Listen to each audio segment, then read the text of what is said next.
Bismillahirrahmanirrahim. Assalamualaikum warahmatullahi wabarakatuh. Hamdan wa syukrulillah. La hawla wa la quwata illa billah. Asyhadu an la ilaha illallah wahdahu la syarikalah. Asyhadu anna Muhammadan abduhu wa rasuluh. Allahumma salli ala Muhammad wa ala alihi wa ashabihi ajma'in. Ba'd. Para mahasiswa dan mahasiswa yang mengikuti mata kuliah ini, mari kita bersyukur kepada Allah Subhanahu wa Ta'ala. Kita bisa hadir pada pertemuan kali ini. Ya, jadi pertemuan demi pertemuan, mudah-mudahan memberikan nilai tambah buat mahasiswa secara keseluruhan dan juga kepada kami. Ya. Dan untuk pertemuan hari ini, materi kita adalah etika, moral, dan akhlak.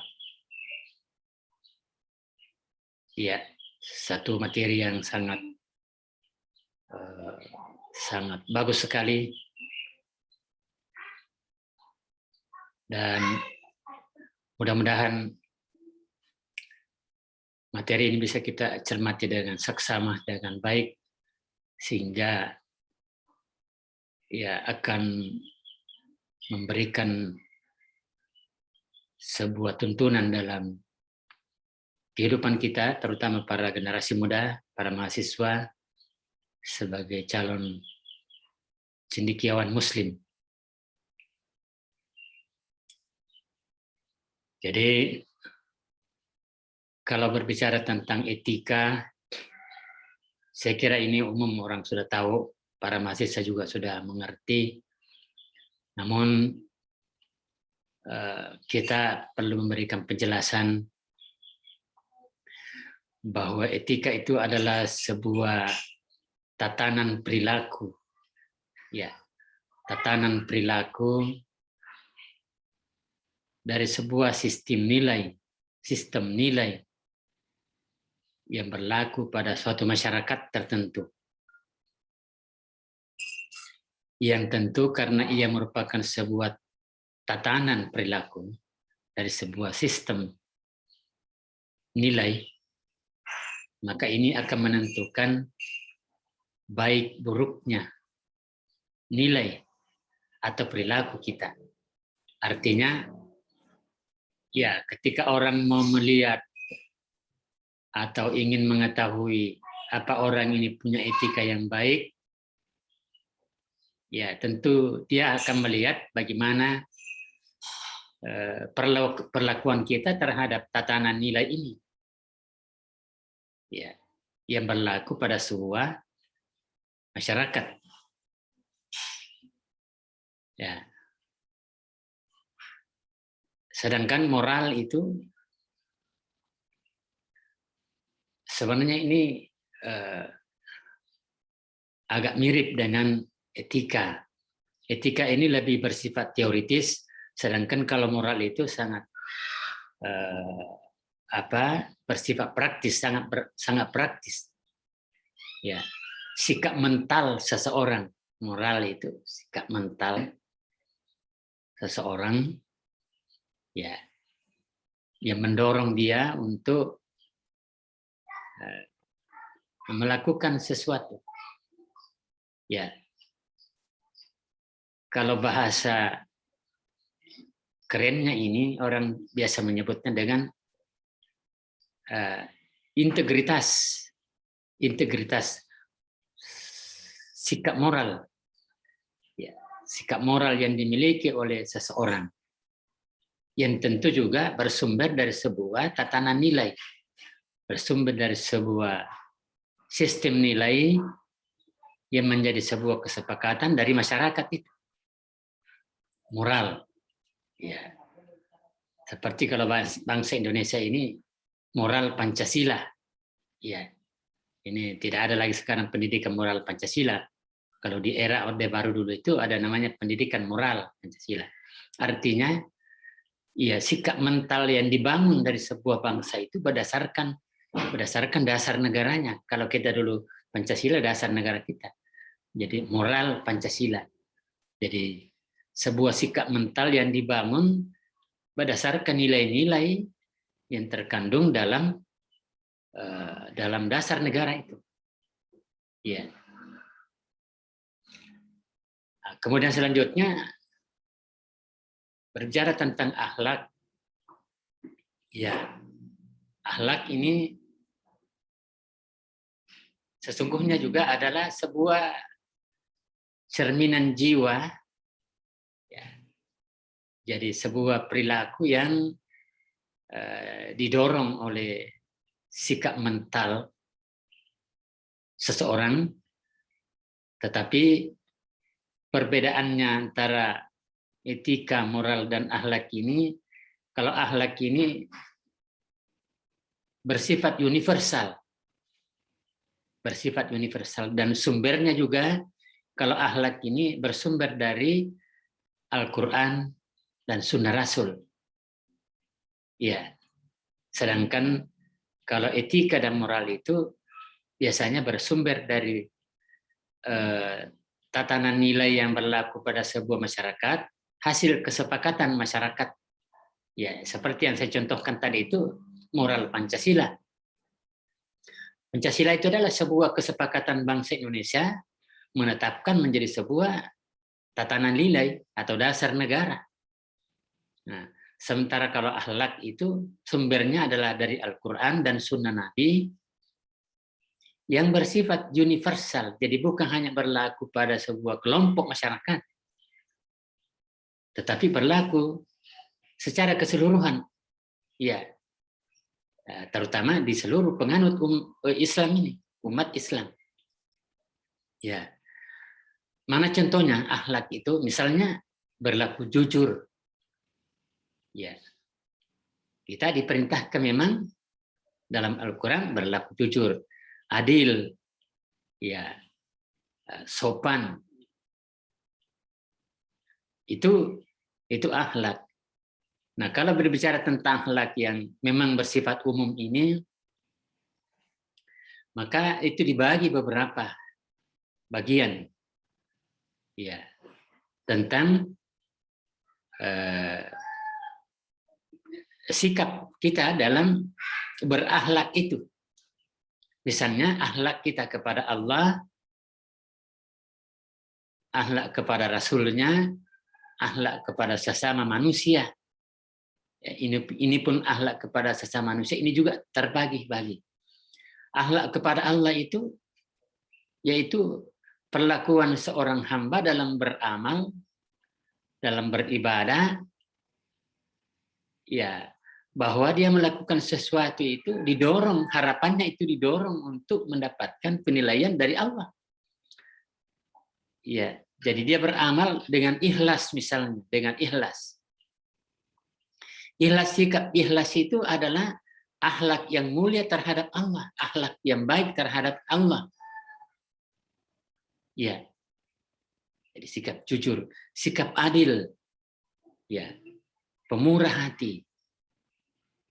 Itu adalah sebuah akhlak kepada Allah. Ya, jadi orang misalnya beramal, seseorang beramal itu yang ditunggu harapannya untuk memberikan penilaian, ya, memberikan pujian, bukan harapan dari manusia, tetapi harapannya kepada Allah. Ya, jadi ada tidaknya seseorang yang melihat dia dalam berbuat, dia tetap melakukannya dengan baik, dengan sempurna pekerjaannya itu. Ya, karena bukan sesama manusia yang diharapkan memberikan penilaian terhadap apa yang mereka lakukan, tetapi yang diharapkan adalah penilaian yang datangnya dari Allah Subhanahu Wa Taala. Sehingga ya sering kita melakukan ini tanpa pamrih. Artinya kepada Allah saja semata kita mengharapkan penilaian itu. Dan ini yang sesungguhnya yang seharusnya sebagai seorang muslim, sebagai seorang generasi muslim ini, diharapkan kita memang memiliki akhlak kepada Allah yang baik. Ikhlas misalnya. Ya. Kalau seseorang ikhlas, saya ulangi, ikhlas ini akhlak yang baik terhadap Allah. Kalau seseorang ikhlas dalam beramal, maka apapun tantangannya, apapun rintangan yang mereka hadapi, dia akan jalani dengan apa adanya tantangan itu, sehingga mereka bisa selesaikan dengan baik, dia bisa melewati semua tantangan itu dengan selamat, karena yang dia harap membantu mereka atau yang dia harap memberi penilaian ialah Allah Subhanahu wa taala. Dan kapan dan di mana saja kita berada itu selalu dilihat oleh Allah. Ya, itulah sampai mukhlis atau ikhlas itu, ya, ketika kita mau artikan, maka sebuah hadis Nabi mengatakan, anta'budullaha ka'annaka tarahu fa illam takun tarahu fa innahu yaraka. Sembahlah Allah seolah-olah engkau melihatnya, dan jika engkau tidak melihatnya, yakin engkau dilihat oleh Allah. Ini mukhlis atau ikhlas. Dan ini akhlak yang baik. Ya, ikhlas. Ya, berakhlak kepada Allah. Dan ini dengan sikap ikhlas ini akan memberikan sebuah spirit, semangat terhadap seseorang di dalam melakukan sesuatu. Ya, melakukan sesuatu. Begitu pula akhlak kita terhadap Rasul. Bagaimana akhlak kita terhadap Rasul? Yaitu mengikuti tuntunannya, mengikuti sunnahnya. Ya, misalnya Nabi katakan bahwa, ya, man kana yu'minu billahi wal yaumil akhir falyaqul khairan aw liyasmut. Siapa yang beriman kepada Allah dan kepada Rasulnya, hendaklah ia berkata baik atau lebih baik diam. Ini akhlak kepada Rasul, mencontoh Nabi. Itu namanya akhlak kepada Nabi, mencontoh apa yang dilakukan oleh Nabi. Kita juga berusaha untuk mengaktualisasikan dalam kehidupan kita, baik bertingkah, berucap maupun berpakaian misalnya. Selalu kita mencontoh bagaimana tuntunan Nabi. Ini namanya berakhlak kepada Nabi. Dan Nabi menjamin bahwa man ahya sunnati, siapa yang menghidupkan sunnahku, faqad mahabbani. Ya, ahabbani faqad ahabbani. Wa man ahabbani faqad maiya fil jannah. Siapa yang mengikuti sunnahku atau siapa yang menghidupkan sunnahku, maka dia akan menjadi kecintaanku. Ya, kecintaan Nabi. Dan siapa yang menjadi kecintaan Nabi, kata Nabi, bersamaku nanti di surga. Ya, jadi memang terkait dengan akhlak kepada Nabi ini juga perlu kita gali betul, kita pahami betul bahwa kita berakhlak kepada dia, sekalipun kita tidak ketemu dengan beliau, tetapi begitu banyak peninggalan yang beliau tinggalkan kepada kita yang patut dijadikan sebagai tuntunan. Itulah sampai Nabi katakan di hadis lain bahwa taraktu fikum amrain iza massaktum bihima lan tadillu abada kitaballah wa sunnata rasuli. Kutinggalkan kepadamu dua perkara. Iya, dua modal. Ketika engkau berpegang teguh kepada keduanya ini, kamu tidak akan sesat sepanjang masa. Apa itu? Kitabullah wa sunnata rasuli, Al-Quran dan sunnah Nabi. Itu pusaka yang Nabi tinggalkan.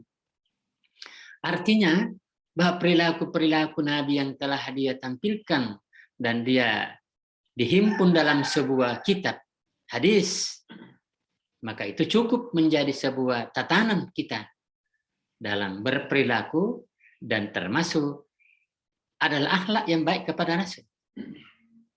Ya. Kemudian selanjutnya, sesudah kita berakhlak kepada Rasul, maka berakhlak kepada sesama manusia. Ya, berakhlak kepada sesama manusia ini, maka itu dibagi juga beberapa, ya, kepada beberapa bagian. Ya, satu ketika Rasulullah SAW ditanya oleh sahabatnya, "Ya Rasulullah, kepada siapa saya harus berbuat baik?" Nabi menjawab, "Ummuka." Qala summa man? Kemudian kepada siapa? Ummuka, kepada ibumu. Qala summa man? Kemudian kepada siapa? Qala ummuka, kepada ibumu. 3 kali Nabi menyebut kepada ibumu, nanti ketiga kalinya Nabi mengatakan abuka, kepada bapak. Jadi pertama-tama seseorang berakhlak baik itu kepada ibunya atau kepada orang tuanya. Ya. Ketika seseorang berakhlak baik kepada kedua orang tuanya, maka dinilai dia memiliki akhlakul karimah. Ya, bukan akhlakul mazmumah. Kan ada akhlakul karimah, akhlak yang mulia, dan ada akhlakul mazmumah, akhlak yang buruk. Nah, akhlak yang buruk. Nah, jadi ini akhlak kepada sesama manusia dimulai kepada orang tua. Ya. Baru kepada manusia lain. Kepada manusia lain, kita juga dituntut untuk berakhlak baik, berbuat baik kepadanya. Ya. Karena sesungguhnya seorang muslim ini harus pahami, para mahasiswa sebagai generasi muda yang baik, ya, cendekiawan muslim, calon cendekiawan muslim, harus memahami betul bahwa ya, nilai seseorang itu tidak diukur dari pangkat dan kedudukannya, tidak dinilai dari harta dan kekayaannya, tetapi dinilai dari perilakunya, ya, dari akhlaknya, ya, tindakannya, perlakuannya terhadap sesama manusia. Itu menjadi ukuran standar penilaian. Kenapa dijadikan standar penilaian? Karena memang itulah standar penilaian ditetapkan oleh agama kita. Sehingga kita memandang seseorang itu dari sudut pandang itu. Akhlaknya baik atau tidak? Ya. Karena boleh jadi ada orang yang kehidupannya sukses, ya, misalnya ia sempat menduduki sebuah kedudukan yang istimewa, yang sangat tinggi, ya, dipandang oleh manusia sebagai sebuah kedudukan yang terhormat. Tetapi perlakuannya bertolak belakang dengan penghormatan itu. Taruhlah kita ambil contoh, seseorang yang diberi kekuasaan, lalu dia merampok, atau istilah keren sekarang ini adalah korupsi, mengambil uang negara untuk kepentingan pribadinya, maka otomatis seketika itu juga, ya, penghormatan orang itu akan hilang dari dirinya, sekalipun mungkin masih ada pada kedudukan itu. Tetapi ada nilai lain yang diukur oleh masyarakat ini secara umum, bahwa dia melakukan perilaku yang tidak bagus karena mengambil barang yang bukan miliknya, hak orang banyak yang diambil untuk kepentingan pribadinya. Ya, jika seorang pemimpin, maka orang menilai ini pemimpin yang tidak bagus. Ya. Oleh karena itu, maka ini standar nilai ini, akhlak ini perlu kita jaga baik-baik dari diri seseorang muslim, agar kita tetap dipandang oleh manusia dan dipandang oleh Allah sebagai hambanya yang baik. Ya. Kita lihat, ya, misalnya seorang khalifah, sahabat Nabi, ya, Khalifah Umar ibnul Khattab radhiyallahu an. Suatu ketika kedatangan tamu. Iya. Lalu khalifah ini bertanya kepada tamu ini. Setelah akan memulai pembicaraan, tamu ini ditanya oleh khalifah. Pembicaraan yang kita melakukan ini adalah pembicaraan tentang negara atau resmi negara atau pembicaraan pribadi. Maka tamu itu menjawab, ini pembicaraan pribadi. Lalu tiba-tiba Umar Ibn Khattab radhiyallahu anhu memadamkan itu lampunya. Lalu dia nyalakan lampu yang lain. Sang tamu tentu bertanya, ya Amiril Mukminin, kenapa dipadamkan lampunya? Umar mengatakan, lampu ini adalah lampu milik negara. Sedangkan ini yang satu adalah lampu pribadi saya. Sementara pembicaraan yang kita melakukan, pembicaraan pribadi, maka yang harus saya pakai adalah lampu pribadi. Begitu telitinya seorang khalifah, sahabat Nabi, ya, di atas kewenangannya dia bisa menggunakan apa saja yang menjadi milik negara, tetapi dia tidak. Karena yang dia jaga ini adalah penilaian masyarakat. Penilaian masyarakat. Penilaian umat yang dia nilai. Lihat. Karena itu tadi, ketika alat atau apa milik negara, barang milik negara dimanfaatkan dengan sewenang-wenang oleh seorang yang diberi amanah atau penguasa, maka jelas ada penilaian yang tidak bagus dari masyarakat. Ya. Begitu pula masih kita contoh Umar Ibn Khattab radhiyallahu an. Beliau kebiasaannya kalau malam sebelum ia tidur, maka dia keliling dulu, keliling kampung. Satu ketika dia menemukan sebuah rumah ya sudah larut malam, lampunya masih menyala, berarti pemiliknya belum tidur. Lalu khalifah mendekat, mendengarkan ada orang menangis di dalam rumah itu, anak-anak yang menangis. Lalu khalifah coba-coba menanyakan kepada pemilik rumah itu dari luar dinding, dia tanya, kenapa sampai menangis anak itu? Sang ibu menjawab, ya, sesungguhnya dia lapar. Ya. Tetapi itu khalifah mengatakan, apa yang dimasak itu? Nah, itulah sampai anak ini sering berhenti menangis, sering menangis lagi. Kenapa dia berhenti menangis? Karena saya sampaikan, tunggu.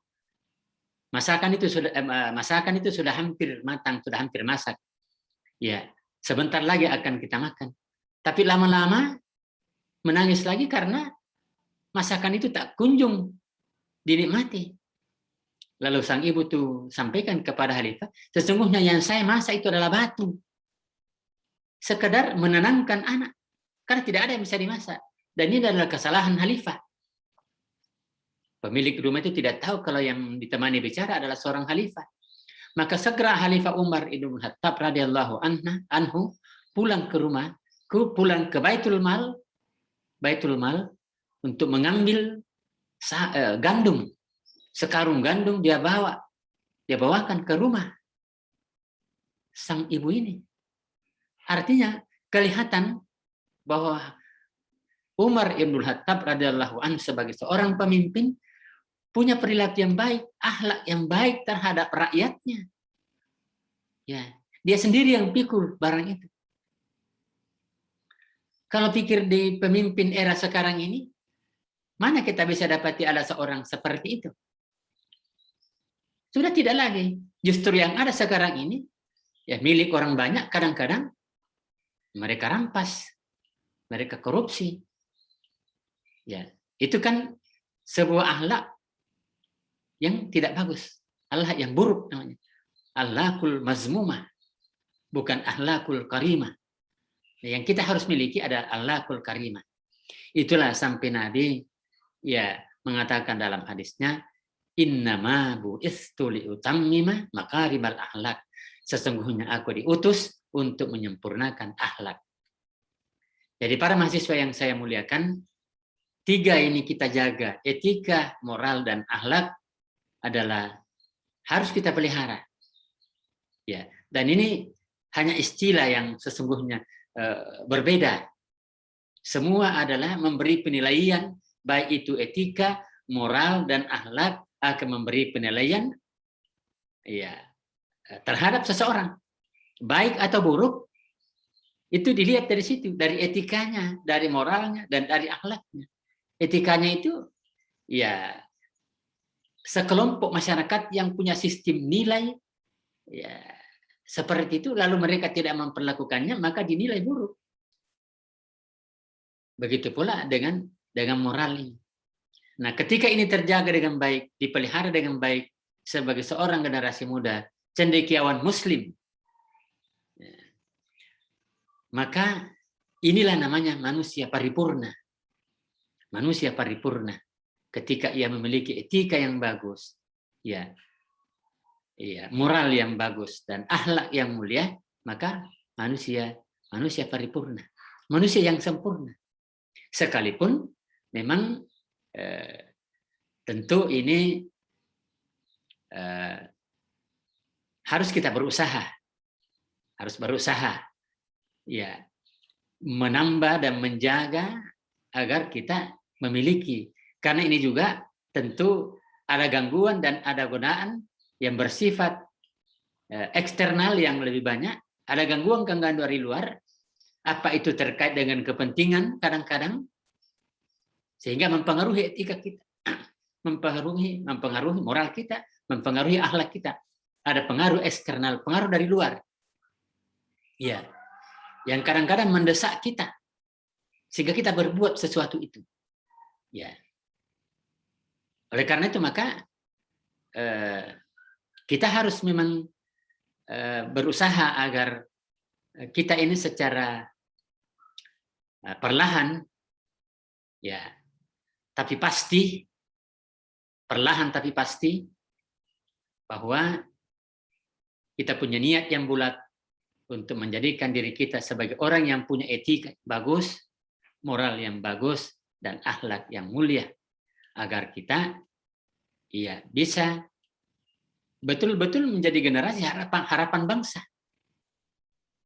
Sebab aneh sekali dan kita sangat, ya, saya kira bahwa masa kita memberikan menitipkan harapan kepada seorang generasi yang tidak beretika, tidak bermoral, dan tidak berakhlak. Bagaimana bangsa ini ke depan? Bagaimana umat ini ke depan ketika itu kita titipkan bangsa ini? Kita titipkan umat ini, kita titipkan pembangun ini kepada dia yang kita tidak menjamin dia punya moral, tidak menjamin dia punya etika dan akhlak. Hancur bangsa ini. Ya. Dan kita lihat ini, bahwa pendiri negara kita, ya, itu yang dimiliki. Pendahulu kita ini, para pahlawan, para pejuang bangsa kita ini, itu yang dimiliki. Hidupnya sangat sederhana, menghadapi perjuangan yang sangat berat, menghadapi musuh yang sangat kuat. Tetapi ada etika yang dia miliki, tatanan nilai yang dia miliki, ya, akhlak yang bagus yang dia miliki, bahwa perjuangan ini adalah wajib kita lakukan demi kemaslahatan umat, demi kemaslahatan bangsa, tanpa melihat kepentingan-kepentingan pribadi, interest pribadi. Yang dia lihat adalah bagaimana bangsa ini selamat. Iya. Nah, tentu kita sebagai generasi yang akan menerima estafet kepemimpinan itu harus kita persiapkan diri dengan seperti itu. Agar betul-betul selamatlah umat ini, bangsa ini di tangan kita sebentar, di tangan kita. Iya. Jadi para mahasiswa, saya kira memang ini perlu kita mempertajam, lebih memperdalam bagaimana sesungguhnya pribadi kita ini memiliki sebuah etika yang benar, ya, memiliki sebuah moral, ya, sebagai seorang bangsa Indonesia yang bermoral Pancasila, tentu nilai-nilai Pancasila harus teraktualisasi dalam kehidupan kita sehari-hari. Itu namanya bermoral Pancasila. Bermoral Pancasila itu adalah nilai-nilai Pancasila teraktualisasi dalam kehidupan di mana saja kita berada, di profesi manapun kita, maka itu nilai moral Pancasila itu harus, nilai-nilainya itu harus teraktualisasi, ya, dalam kehidupan kita. Jadi bukan sekadar dalam sebuah tataran pengetahuan, ya, bukan sekadar berada di kepala kita, tetapi ia harus tampil dalam sebuah perilaku, ya, aktualisasi dalam kehidupan kita. Nah, itulah sampai bisa kita betul disebut sebagai orang yang beretika, ya, orang yang bermoral dan orang yang berakhlak, insya Allah. Saya kira itu yang penting kita sampaikan pada pertemuan kali ini. Dan sekali lagi kepada seluruh mahasiswa selalu kami sampaikan, tolong lebih banyak membaca literatur yang berkaitan dengan materi ini. Ya, ada referensi-referensi kita yang harus kita buka untuk menambah wawasan kita agar lebih lengkap, dan terutama sekali bukan sekedar menjadi sebuah pengetahuan, tetapi harus menjadi sebuah perilaku kita. Ya, tentu terdapat di sana sini ada kekurangan-kekurangan dalam penyampaian ini, maka tentu kita saling memaafkan. Sampai seperti itulah yang bisa kita sampaikan, dan ini memang saya kira seperti itulah. Nanti para mahasiswa ini yang kembangkan lewat aktivitasnya, lewat upayanya di luar, ya, sehingga bahan ini akan lebih lengkap jadinya. Mohon dimaafkan, ya. Subhanakallahumma bihamdik, asyhadu an la ilaha illa anta, astaghfiruka wa atubu ilaik. Assalamualaikum warahmatullahi wabarakatuh.